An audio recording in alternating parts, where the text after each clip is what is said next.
બેન, આપણે તમારા ઘરવાળા પૂનાભાઈને અહીં હોસ્પિટલ લઈ આવ્યા હા, ત્યારે શું તકલીફ થઈ ગઈ હતી? એને અચાનક જ તબિયત બગડી ગઈ હતી ને નહોતા બોલતા કે નહોતી ભાન.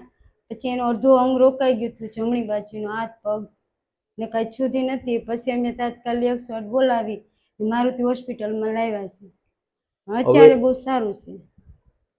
હવે આ પેશન્ટને બેઝિકલી જ્યારે હોસ્પિટલમાં લાવ્યા ત્યારે MRI ને બધું કરી જોયું ત્યારે એમાં અમને એ વસ્તુ જોવા મળી કે એમને કોર્ટિકલ વિનસ થ્રોમ્બોસિસ એટલે કે મગજની નસમાં સંપૂર્ણ રીતે બ્લડ મળવાનું બંધ થઈ ગયું.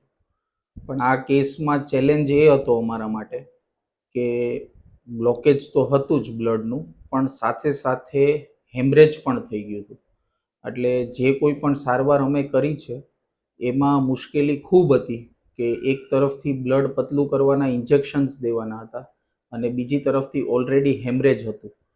પણ એ સારવાર સંપૂર્ણ રીતે ક્રિટિકલ કેર યુનિટમાં under observation, train nursing staff અને ડૉક્ટર્સના સહયોગથી આપણે આ અનબિલિવેબલ કેસ આજે ડિસ્ચાર્જ કરીએ છીએ. સંપૂર્ણ રીતે બોલી શકે છે, ચાલી શકે છે, જાતે જમે છે અને હાથ પગનું મુવમેન્ટ કમ્પ્લીટલી આવી ગયું છે. પૂનાભાઈ, તમારે આ બાજુના હાથમાં પેરાલિસિસ હતું, હાથ ઉપાડીને બતાવો. બરોબર છે. હવે તમે એકવાર ઊભા થઈને બતાવો. ઓકે, બેસી જાઓ. તમારું નામ શું છે? પૂનાભાઈ. તમારો અવાજ આવી ગયો છે પાછો, તો તમને કેવું લાગે છે? સારું લાગે. Thank you.